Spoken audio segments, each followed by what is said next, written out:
Hello, everyone, and welcome to the All Four Downs podcast. I'm OV1 and Hector. Wow, this is a new platform that we are doing, and it's under rumble.com. So I'd like to say thank you to all those people creating this site, rumble.com.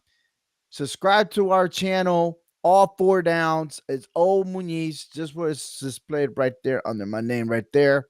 And we're gonna get the ball rolling. All right. We're Yeah, live on YouTube, Facebook, and Twitter, or shall I say the new formerly known as now X. And man, we were starting with a great conversation before we went live. right. And Hector, who celebrated his birthday this past week, had a birthday present to go down, or I should say go up to Ohio, to Canton to visit the NFL Hall of Fame. And Hector, um, listen, I've never been there. There might be many that haven't gone there. Uh, please share us your experience, what you had endured there at the Hall of Fame. This is was an experience like none other. Whether you're a football fan or you're not, like my wife is, you got to enjoy a lot of history, and that's exactly what it was. From the time it all got started till today. You know, for us, avid football fans, we get to experience a lot of things that we already know, but also learn a lot of things that we didn't know. And for anybody who's going to sit here and say that they knew everything that's in that Hall of Fame, you're lying. Because trust me, there's so much rich history there, and just amazing things that you got to see. Like, for example, you see playbooks in there from back in the 20s and 30s. You get to see tickets that were sold, programs, how much the programs were back then, and what they look like. Oh, wow, And that could be amazing right there. yeah, definitely. You learn history about what the NFL went through during the wars. Okay, during World War I, World War II. Even up to the modern times. You get to learn all that. Just again, the history of all these teams that don't exist anymore, all the way up to the teams that do exist to this day. All the different um, uniform changes and rule changes, from how many points a touchdown was and how much a field goal was, a 2 point conversion, an extra point. It was not what it is today. It was much more back then. So if they use the scoring system from back then in today's game, I mean, our picks would be way off. Really, that's how it would be. But it was very amazing. It was so much to soak in. It was just amazing time for me. Um, and my wife said she enjoyed it too. She learned a whole lot. I mean, she knew very little because of me, obviously, but we learned a lot together. I got to share it with my wife. It was a great experience for me, and to do life together, doing something like this, and for her to enjoy herself because she saw me doing, enjoying what I love the most. And I think what topped it all off was that the fact that there was a Pro Football Hall of Famer in the building.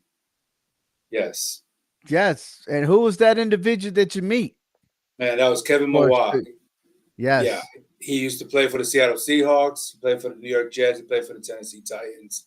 It was just amazing. I mean, he didn't make his presence known. I mean, you just turn around, he's just standing there with his gold jacket. It's like, whoa, I was just starstruck like a Now, little when he kid. was just standing there, was he like near his statue, or was he walking around? I mean, Yeah, how yeah. did you guys interact?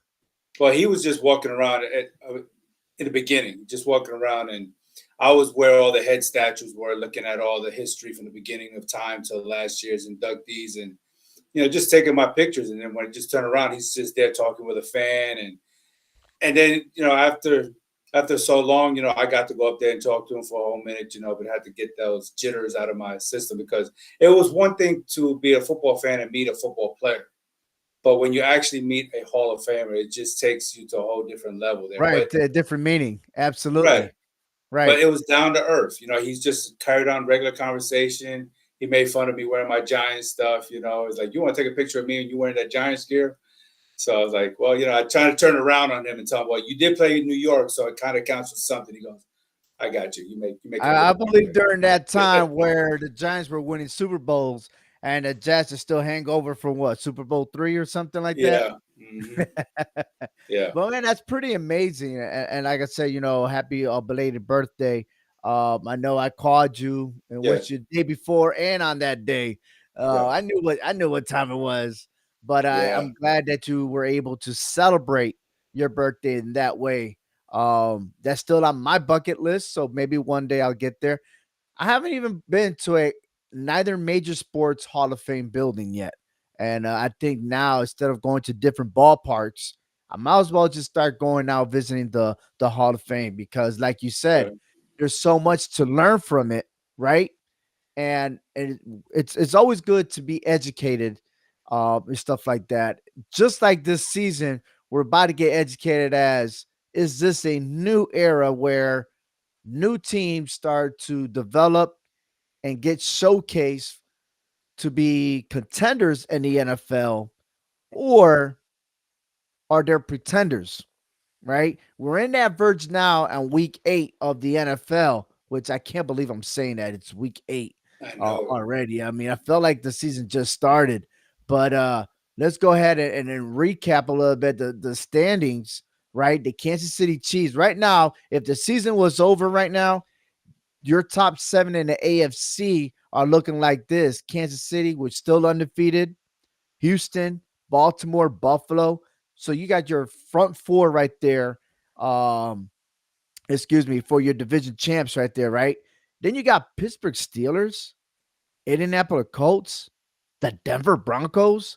I mean, who would ever thought that the Steelers, Colts, and Broncos in one sentence will be 5, 6, 7 right now in this season?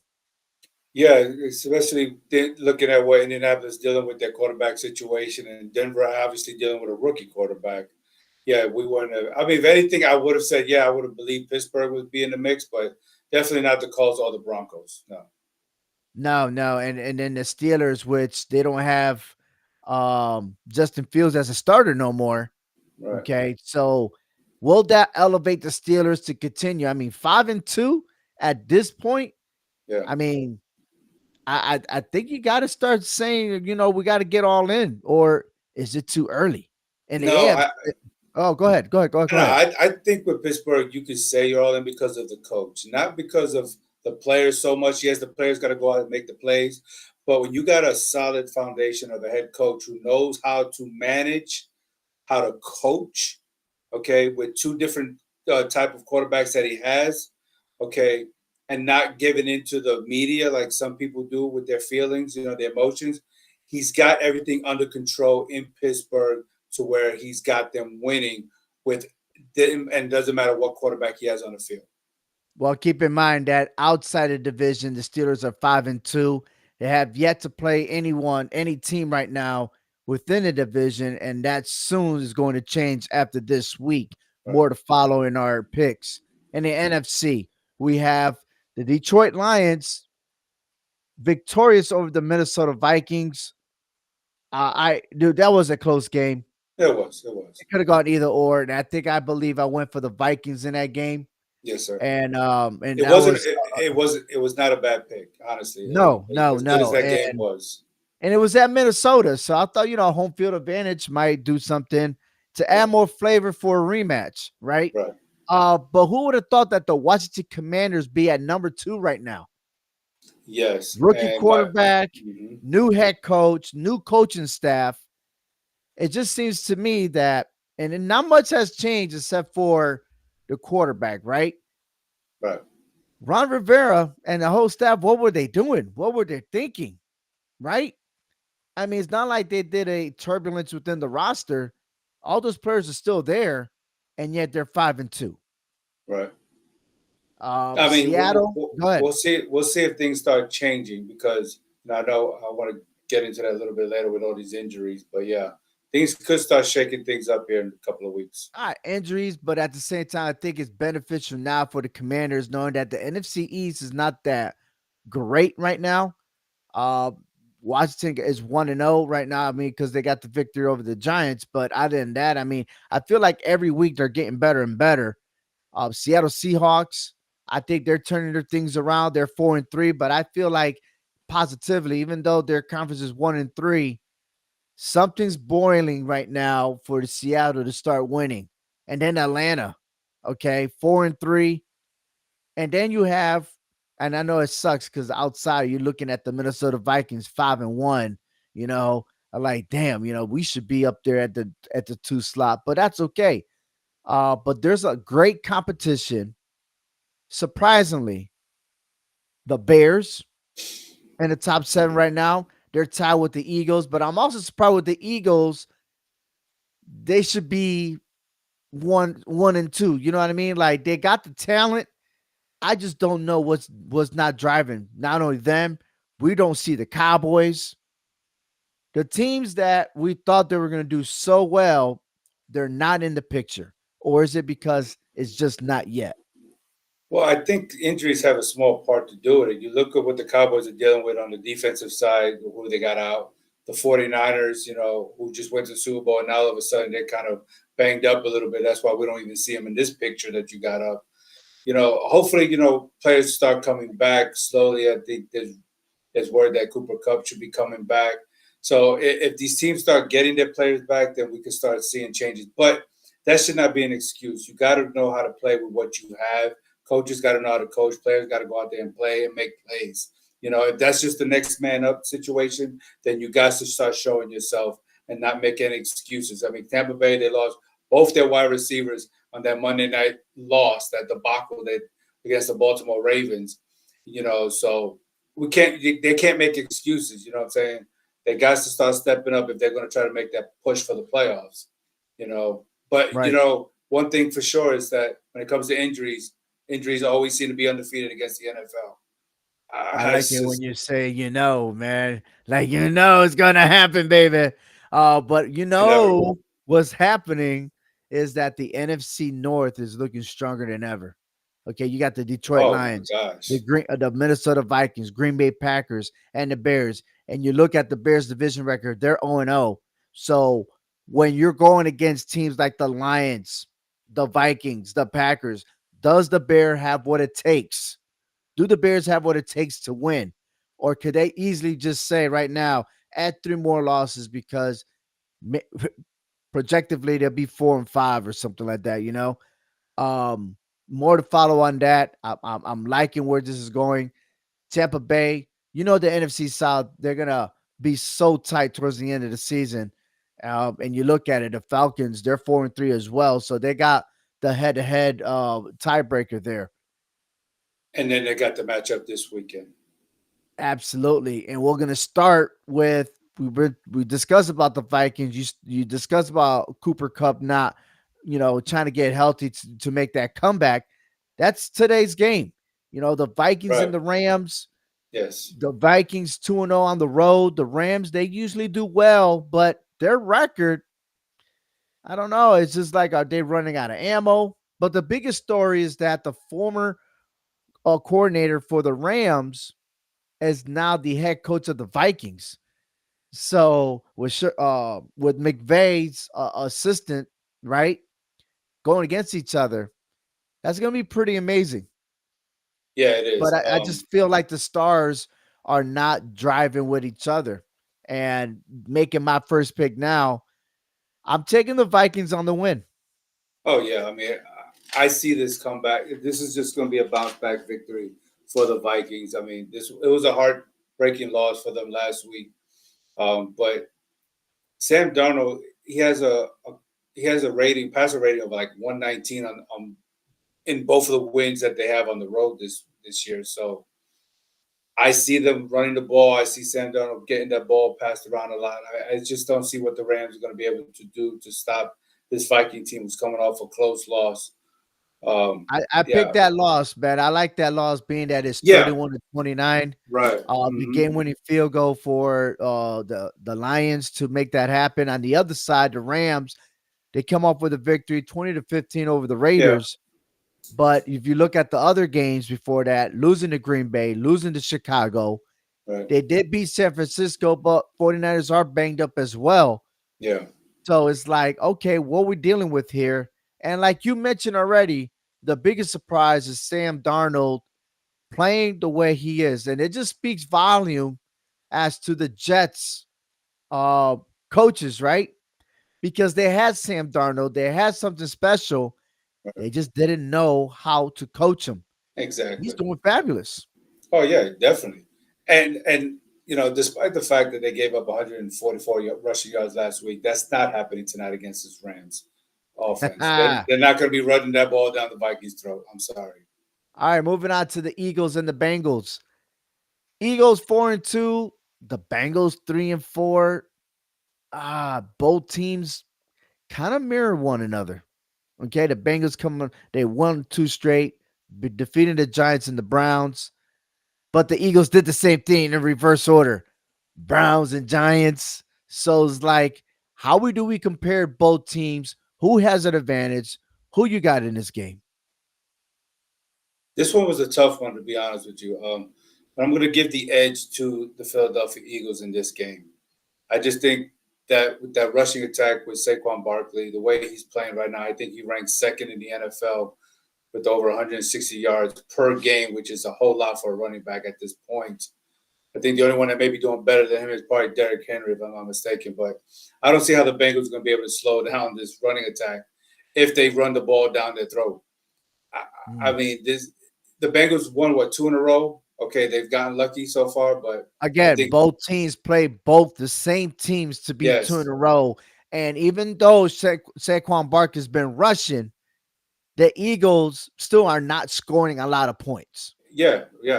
But see, you made a point that stuck in my head, I think a couple of weeks back, when you said that the Bengals are playing to their opponents. You see, they're not playing their own style of football. And I've been seeing that. I've been noticing that when you mentioned that, and it's true. So if the Eagles are the type of team, like you're saying, they're not scoring a lot, then the Bengals are not going to be scoring a lot. They're 0-3 at home. I see them getting another loss at home, and the Eagles coming back and winning this game. Well, I beg to differ. I think it's about time that the Bengals win at home. Right. And being 0-3, that's a little bit too much. And if you're going to be a contender, this is the game. It's a must win for the Bengals, or you just might as well hang it up and start trading players for teams that need receivers, because that's the dilemma they have there for the Bengals moving on to the offseason. All right, so I got the Bengals, you got the Eagles. Yes. Moving on and to the NFC North, the Ravens and the Browns. The Browns will have Jameis Winston as the starting quarterback. I believe that's going to be a difference maker. Okay, I surely do believe that.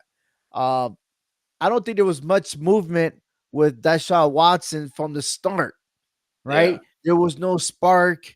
There's something lame about what's going on with the Browns. However, the Ravens are on the hot seat. They're Lamar Jackson's having an MVP season. Everybody around them are doing so well. I don't think there's going to be a hiccup. I'm taking the Ravens to defeat the Browns. I'm taking the Ravens too, but I'm concerned about their fourth quarter play. If the Browns keep it, if Jameis Winston keep this game close in the fourth quarter, we could see a fourth quarter meltdown by the Ravens. We almost seen it twice against the Cowboys and against the Buccaneers. But isn't that a habit since the beginning of the season? Missing it by a toe. There's always something going on in the fourth quarter, right? So what you're gonna get. And the Ravens, they have been having those big leads and letting their opponent come back. Don't allow Jameis Winston to start throwing that ball all over the field and making that comeback, because the Browns are also looking for their first home win this year. And again, you're right. So this could be a potential upset. It could be. Jameis Winston, you just never know. It could be. But at this point, the Ravens are on a 5-game winning streak. I see them keeping the hot hand. So, yeah, also give me the Ravens on that. So watch this. You ready? Deshaun Watson said it in public that he is no running back. Then again, he ain't been doing well as a quarterback. Jameis Winston could run and he could throw. Yeah. Just putting it out there. He did it with the Saints. He could do it with the Browns here. Titans at Lions. Look, from what I understand, this is a big spread in this game, and I can see why. Give me any reason to say the Titans will even have a chance? Any indication that they're going to have a chance in this game? By winning the time of possession of the game. That's the only way they could keep it close or pull up an upset. Other than that, the Lions, they could fly, they could run. They better not Yeah, be hung over for that victory over right. the Vikings. No, That's you're the right. only way. Will You're the right. Lions You're beat themselves? Remember, they're 2-1. They one at loss home. at Yeah. home, right? And if you're going to maintain, I believe that if the Lions win and clinch the first place in the NFC, they're going all the way to the Super Bowl. That's just my Well, opinion. right. And Jared Goff is outstanding right now. I mean, he's averaging close to almost 300 passing yards per game, And they're all seven touch, hungry. right, They're seven all hungry. touchdowns, no interceptions. He is on fire. I think this Lions team is just a little bit better at this point in time than they were last year at this time. And we see what they did last year, going making the run to the NFC Championship game. Give me the Lions. I think they will even cover that 11.5 against this wounded Tennessee Titan team. Cardinals versus the Dolphins. Tua is back. He's going to be starting this weekend. I'm taking the Dolphins to beat the Cardinals. Uh, I think he is the battery of a vehicle, right? Uh, I mean, these guys were, I don't know. Once Tua was out, the whole offense was dysfunctional. Not one quarterback could help with so much talent in yeah, that offense to drive them through. Dolphins defeats the Cardinals, and sadly for those Cardinals, walking away from Miami with a loss. Hey, that's yeah. just me. Well, who you got? No, I'm going with Tua and the Dolphins. I mean, hopefully Tua doesn't catch another concussion in this game, but he needs to jumpstart this offense. This is an offense that's only been scoring 10 points per game in the last 4 games. They haven't been producing anything. If he can jumpstart them like a pair of cable wires on a battery, then yes, let's just start the car and let it keep on rolling here. So I'm going with the Dolphins. The Jets versus the Patriots. We know Drake May's there, and he is trying to establish what he has to do as a new quarterback for the organization. On the other hand, Aaron Rodgers, they got their wide receiver from the trade with the Raiders. Will that make a difference? I still don't believe the hype, but I do believe that the Jets should pull out a win in New England. Yeah, I think so too, despite the fact that the Jets are on a 4 game losing streak. But the Patriots can't seem to get right themselves. So I trust more in Aaron Rodgers than the Jets to get I things don't back trust on. Aaron Rodgers at all, man. Get out of In here with this, that in crap. this situation, with this game, I would Why? trust him more. Why? I wouldn't. I don't even think this is going to be a high score game. Probably won't. You're It right. won't. 20 It points won't. probably win you the game if you're lucky. Man, it's going to be a baseball score. Moving on. Moving on to this. The Falcons versus the Buccaneers. I'm going to pick the opposite.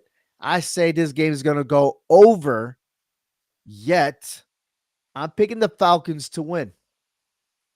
you And the know, reason why the Buccaneers are banged up, the Godwin is gone. He's out for the season. Mike Evans is benched because he is injured. There's a lot of pieces there that's not going to go well for Baker Mayfield. And I feel like the Falcons has an advantage to go 3-0 on the road. yeah, no, I hear you. I'm just thinking back a few weeks back when these two teams played each other, and we had picked the Buccaneers, and the Falcons came back and beat them, but that was on their turf. I'm not going to make that mistake twice. I'm going with the Falcons. They won that shootout. They came back. Look, They, I got you. I think if Godwin gosh, and Evans were playing, it I would would be have a picked different the story. Bucks right Yeah, I away. would I would have picked the It'll be Buccaneers too. another shootout all the way down to the wire, but the Bucks will have it. But I just don't see it. There's just Bucks are off because of the fact that they don't have those pieces there in place, and I hope they come back just in time and not throw them off. But Yeah, the Falcons got this. and the Buccaneers are coming off that short week too. So I mean, I take and the Falcons are coming off that embarrassing loss. So I think the Falcons bounce back. Yeah, The Packers on the road against the Jaguars. You never know what you're gonna get with those Jags. But then I is know. Jordan Love that wild to be throwing interceptions? I don't know. Yeah, he But this needs is to what I cut do that down. know is that the Packers, they got to stay competitive against the Vikings and the Lions. Give me the Packers. I like the Packers too, only solely for that defense for the last 2 road wins. They only gave up 16 points a game on those 2 road wins. So I think they get it done in Jacksonville and just keeps this NFC North race that much more tighter. And not to mention, I mean, the Jags rank, I think, like 30th in scoring defense. So I don't see anything getting much off the ground for them right now. They got both those wins at home. Just saying. Yeah, But I know. wait a You're minute. There was only one game at home. The other game was overseas. overseas. Yeah, where they're got a winning Well, record that overseas. could also spark up a winning streak too. So I mean, anything goes. I mean, you were right that the Jaguars were going to win.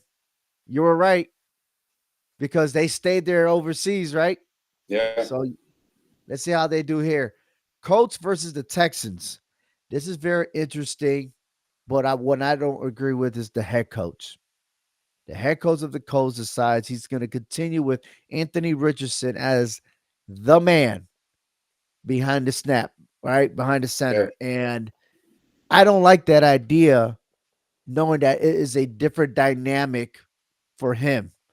Joe Flacco seems to be the guy that was putting up 30 plus points for these Colts. And now you're going backwards. I thought you're supposed to win the games. And I understand that Anthony Richardson is the guy, right? Mm-hmm. He is the man. He's the future of the organization. But listen, if you have Flacco and he's turning that offensive around and being competitive, why are you not sticking with him? Why? I think it's borderline. I think you're gambling. Okay. Yeah. Listen, the Colts, they beat Miami 16-10. Miami doesn't even have an offense. Exactly. Tennessee, they won 20-17. Look, they lost to Jacksonville, but again, look what they did. 37-34. A lot of points. Pittsburgh. Again, for the last 4 weeks, it's just like Flacco is doing what he's supposed to be doing, right? Yeah. I just don't understand how this goes, but I don't think it's enough to go against the Texans. I'm taking the Texans to win. And I don't even think this game's going to be close like it was in week 1 when the Texans won 29-27. Talking about CJ Stroud right now, at home, 103 quarterback rating, nine touchdowns, I believe, and 2 interceptions. I mean, come on. I'll take those numbers any day at home. And you're 3-0 on top of that. So a spade, you call a spade as a spade. Give me the Texans to win this game. All right. Boop, boop. All right, let's go to the 4:00 games. We got the Saints and the Chargers. The Chargers. The Lightning Bolts. You think so? Yeah, I really do. I mean, these are the Chargers that lost to the Cardinals 17-15. I mean, is it because of the bye week? I mean, what happened? I don't understand, right? Then the Saints, they lose to Denver. They got squashed 33-10. I mean, yikes. They got Spencer Rattler, I think, being a quarterback for the Saints because David Carr is hurt, right? Right, exactly. I think the Chargers on this one. And with him being a quarterback, he's taken 11 sacks already in 2 starts. That's a lot. You can't tell me I better protect them. Right. Okay. And the Saints defense has given up an average of 42 points in the last 2 games and in the last 2 losses that they've gotten. So yeah, so 33, 51, 26-26. Yeah, the only close game they lost was against the Eagles, 15-12. Yeah. So you're absolutely right. It sounds like a bingo card right there. I win. Yeah, right. It's a bingo. I say 23-10 Chargers. How about that? Yeah, there you go. I like it. Bills on the road against the Seahawks. I don't like this game. I really don't. I don't like your pick either. You better pick the opposite of what I got. This is the game that I say, yo, we gotta have to have a difference in this one. We gotta have a difference. I'm letting you go first. I was tipping the scales back and forth when I was looking at this game, and I said, "Eeny, meeny, miny, mo." When I closed my eyes, and I just said, "Spin the bottle." And the bottles landed on the Bills. I'm going with the Buffalo Bills on this one. Yeah, baby. Yeah. I'm so happy you went for the Bills. Yeah, You know why? This is scary. This is scary. You know why? Because I picked the Seahawks. Yes. I know they had a 3-game drought, but it came back to beat Atlanta 34-14. Right? There's something about Seattle being at home against the Bills that don't even look right. They started strong, then it started And slipping. They lost yeah, to Baltimore, Houston, but then would you include the Jets and the Titans? I mean, 23-20 against the Jets, 34-10. Okay, it was a good win against Tennessee, but was that good enough? Against Seahawks that played San Francisco, they lost. They did a bounce back win against Atlanta, which they're in first place. I just feel like the Seahawks are in a better situation right now, better prepared, and I think they're going to be ready for the Bills. they are better prepared. I get it, but the way they lost to the Giants at home makes me wonder. This Bills offense is much better than that Giants offense, and the No, Bills. sometimes you got a hiccup.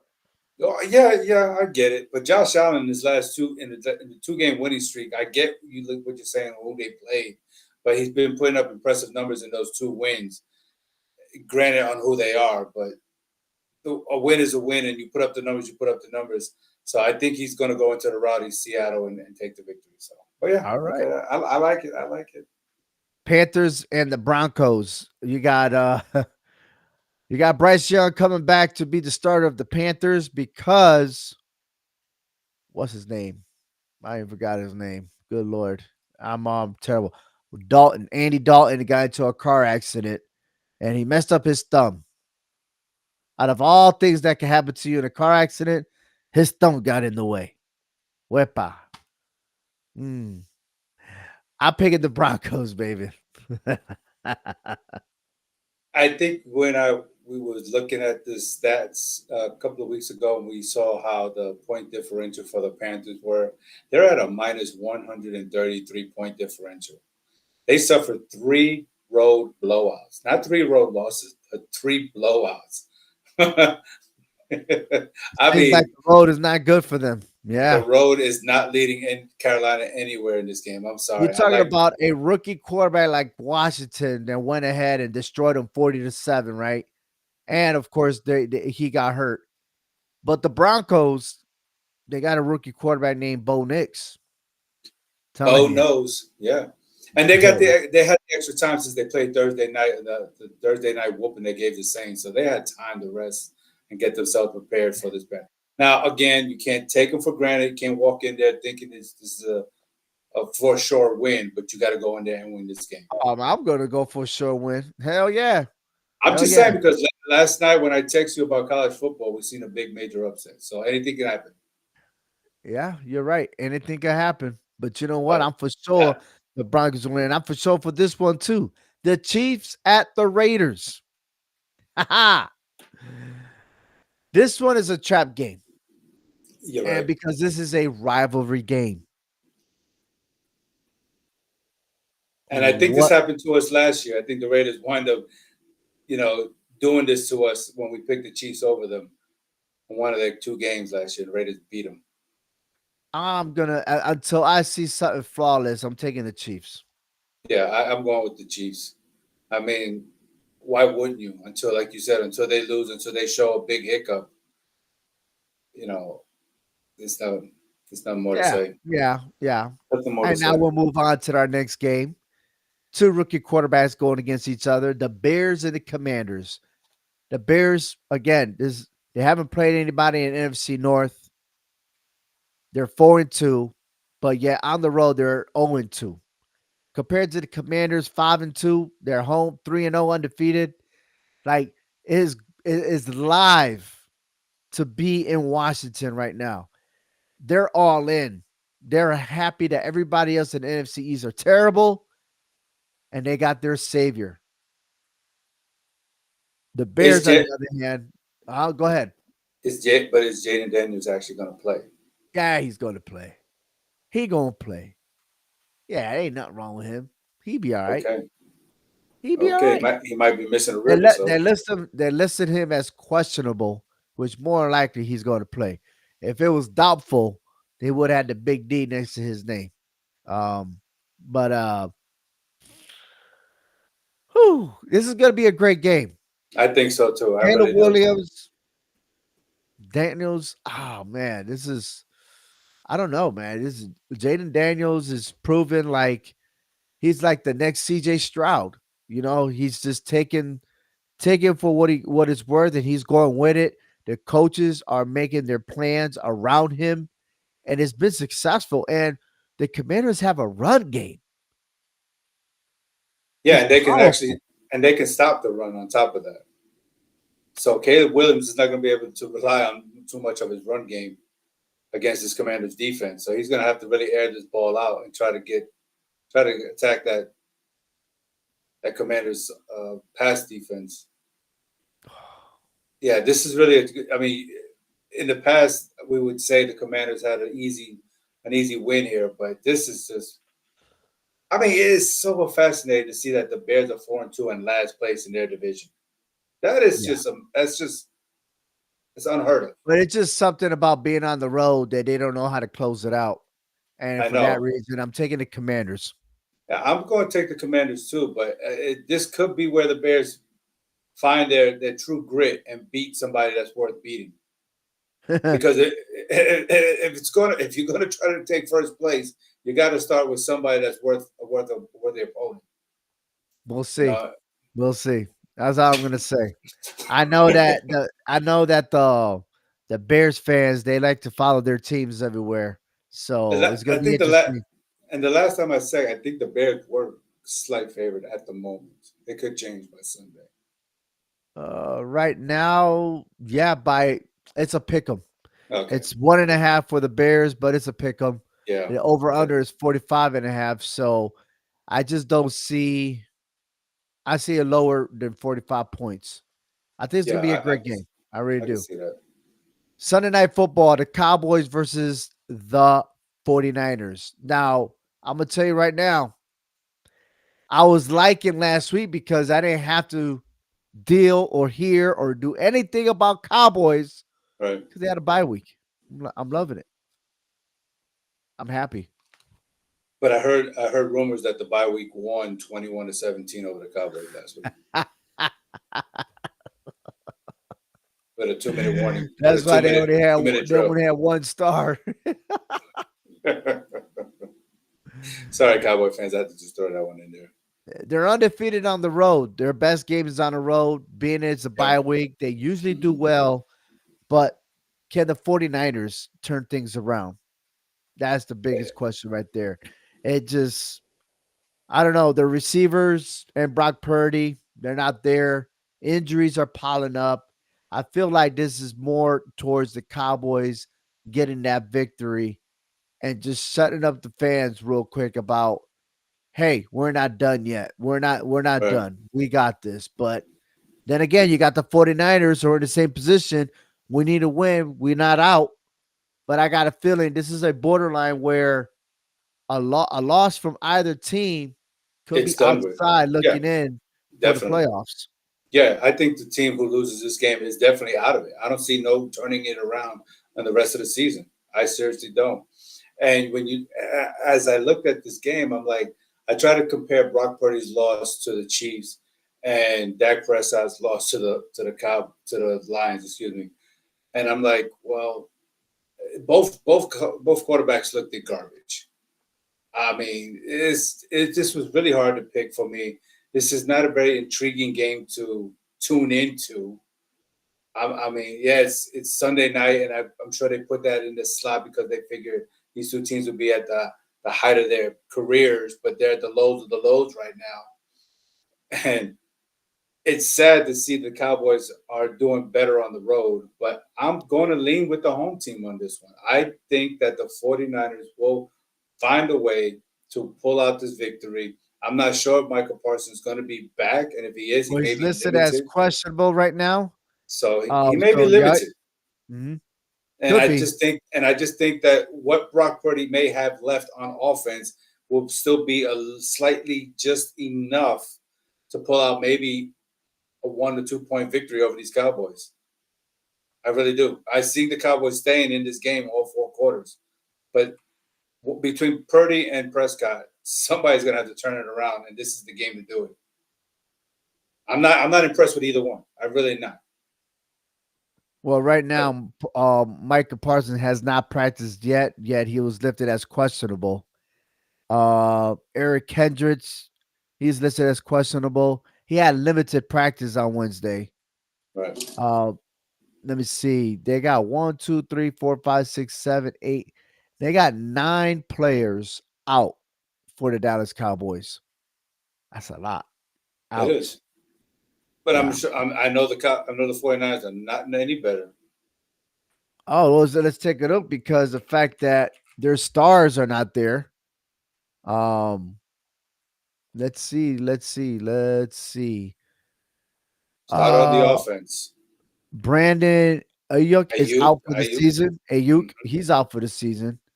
Greenlaw is out. Moody is out. Christian McCaffrey is still in the IR. Uh, wow. I'm looking for Debo to see if he's going to be playing or not. And it looks like he is. I don't see his name on the injury list. George Kittle's listed as questionable. He had Right. limited practice today. Oh, Debo was there. He was limited for practice as well. So it just comes to show, like, oh, he was dealing with an illness. So we're not even sure if Debo's going to be playing because he had to deal with pneumonia. Right. So it's a hard pick, man. And, and that's the thing is at this point, this is one of those that you have to wait till game time to decide. If the Stars ain't playing for the 49ers, the Cowboys are going to win. But I'm going to stay safe right now and say I just go for the home team. I'm going for San Francisco. Yeah, it's not pretty for either one. This But is not a Brock pretty Purdy, pick. if he's going to be the star, and he is who they say he is, he'll find a way to drive that ball to score some touchdowns. Here we go. Monday Night Football, the Giants at the Steelers. I'm going to Steelers. I'm not even going to sit there and talk about the Giants' painful woes. Daniel Jones was benched last week. He is still named the starter for this week. Should the Giants not move the ball or score enough points, expect Daniel Jones to be benched and maybe for good. I'm taking the Steelers, and I think this is going to be a blowout. I believe so too. But this Pittsburgh defense allowing only 14 points a game, and the Giants can't even score 14. I think Then the time of possession for the Steelers is going to be well known when they light up the scoreboard. And that's what is going to happen in Pittsburgh. they You can can book that. they can spot the Giants 14 points and they'll still lose. I mean, Unbelievable. how about as bad as the Giants are in the red zone? How about we just they start the game in the red zone, 1st and 10 at the 20, and see if they can get a touchdown? I mean, seriously, because they get there, they don't know, they forget how to play football. They play 80 yards, they don't know how to play the other 20. No, they don't. They don't. But you know how we could play? We could play sports betting, and you could decide which picks do you think will be your top five based on us. Like I think we only have two differences on this. But if Yeah, I we was do. to but if I was to pick safely, right, I would definitely pick the Chargers, the Broncos, the Jets, the Packers. I even go say the Lions. So those are my top five right there that I'm gonna pick on DraftKings with the spread and win. And if there's any upsets, well, I'm gonna tell you right now. I say the Browns come close of upsetting the Ravens if Jameis Winston plays his A game because he's a dual threat quarterback. Okay. The game I'm gonna stay away from is the Eagles and the Bengals. And if there's anything that you want to choose for the Eagles and the Bengals, go over the points. I believe that could be a high score game. It could be. I mean, you just never know what you're going to get with the Cincinnati Bengals or the Eagles. It's not gonna be a blow off. It's not gonna be one sided. Let's put it that way. I'm liking my chances here. All righty. Good luck. Well, thank you for listening to All Four Downs podcast. I'm Obi-Wan with Hector V. Our debut here on Rumble. We're just trying out this platform, but we're definitely going to be heading over to our next channel, the HHW show on StreamYard, and to talk more about I even lost some words. Sports entertainment. But wow, I can't wait for this weekend. Gotta love some football. Yeah.